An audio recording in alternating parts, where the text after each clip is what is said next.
السلام علیکم دوستو، آج مشرق وسطی آگ کے دہانے پر کڑا ہے۔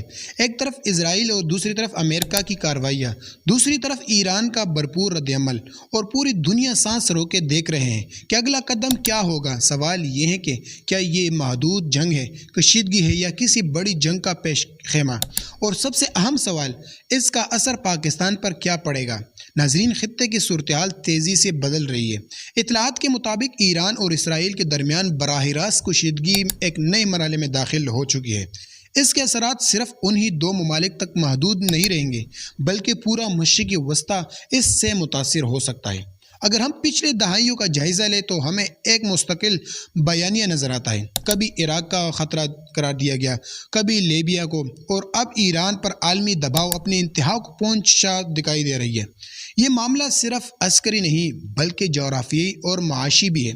خطے میں بننے والے نئے ابراہیم اکارڈز، طاقتوں کی صف بندیاں اس بات کی نشاندہی کرتی ہے کہ مشرقی وسطی عالمی سیاست کا مرکز بنا ہوا ہے۔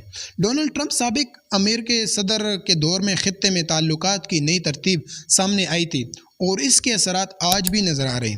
ایران کی اندرونی اور بیرونی صورتحال یہ ہے کہ ایران گزشتہ چند برسوں سے معاشی پابندیوں، سفارتی دباؤ اور داخلی چیلنج کا سامنا کر رہا ہے۔ قیادت کی سطح پر سخت بیانات اور بیرونی محاذ پر تناؤ نے صورتحال کو مزید حساس بنا دیا۔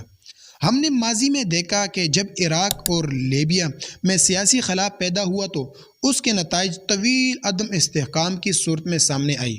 اس لیے ایران کے حوالے سے عالمی مبصرین بہت محتاط انداز میں پیشگوئیاں کر رہے ہیں۔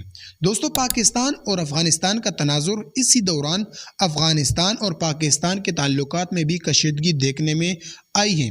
سرحدی تناؤ اور بیانیہ جنگ نے خطے کو مزید حساس بنا دیا۔ پاکستان کی جغرافیہ، حیثیت اور ایٹمی طاقت ہونے کے باعث ہر بڑی علاقائی تبدیلی اس پر اثر انداز ہو سکتی ہے۔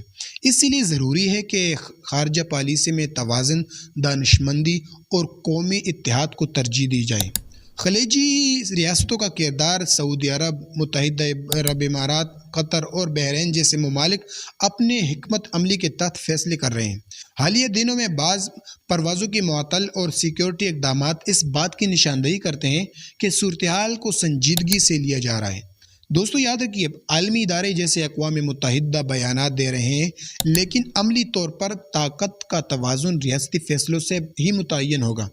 اور بڑی تصویر یہ بات ہے، دنیا اس وقت ایک نئے عالمی توازن کی طرف بڑھ رہی ہے۔ امریکہ، چین، روس اور یورپی طاقتیں اپنے اپنے مفادات کے تحت حکمت عملی ترتیب دے رہی ہے۔ مشرقی وسطی اس عالمی کشمکش کا مرکز میدان بنتا جا رہا ہے۔ جدید دور میں جنگ صرف میدان جنگ میں نہیں بلکہ معاشیت، سفارت کاری اور میڈیا کے ذریعے بھی لڑی جاتی ہے۔ اس لیے ہر خبر کو تصدیق اور تحقیق کے بعد ہی قبول کرنا چاہیے۔ اور دوستو، یاد رکھیے، یہ جو اتنا بڑا سب کچھ ہو چکا ہے اور ہو رہا ہے، اور پاکستان اور افغانستان کے ساتھ، دوستو یاد رکھیے، یہ نہیں ہونا چاہیے، اور چاہیے دونوں ممالک کو کہ یہ مسئلہ آپس میں حل کریں، کیونکہ پاکستان اور افغانستان دونوں اسلامی ممالک ہیں، اور یہی لوگ، مغربی لوگ چاہتے ہیں کہ ان سے یہ فائدہ اٹھایا جا سکے، اور ان کو راستہ نہیں دینا چاہیے۔ پاکستان، افغانستان دونوں اسلامی ملک ہیں، اور اس وقت یہ جو دونوں ملک آپس میں لڑ رہے ہیں، ان کو نہیں کرنا چاہیے، معاہدہ کرنا چاہیے، اور جو اختلافات ہیں وہ سامنے رکھ کے یہ بات واضح کرنا چاہیے کہ پاکستان بھی اسلامی ملک ہے اور افغانستان بھی اسلامی ملک ہے، اور ان کا جو معاملہ ہے آپس میں حل کرنا چاہیے۔ ہمارے وزیر اعظم کو بھی چاہیے اور ان کو بھی چاہیے کہ مسئلہ حل کرے اور ان کو خاموش کیا جائے، تاکہ مستقبل کے لیے دونوں ممالک ترقی کر سکے، اور یہ دونوں ممالک کے لیے ضروری ہے، کیونکہ KPK کے اندر سب پشتون موجود ہیں، اور افغانستان میں بھی پشتون ہیں، تو یہ بہت بڑا خطرہ بن سکتا ہے ملک کے لیے، مفاد کے لیے، معاشیت کے لیے۔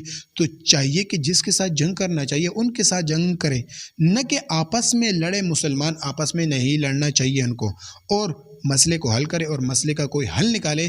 ہر کوئی اس طرح بات نہ کرے جو ملک اور مفاد اور معاشیت کے لیے بنیاد اور خطرہ ہو۔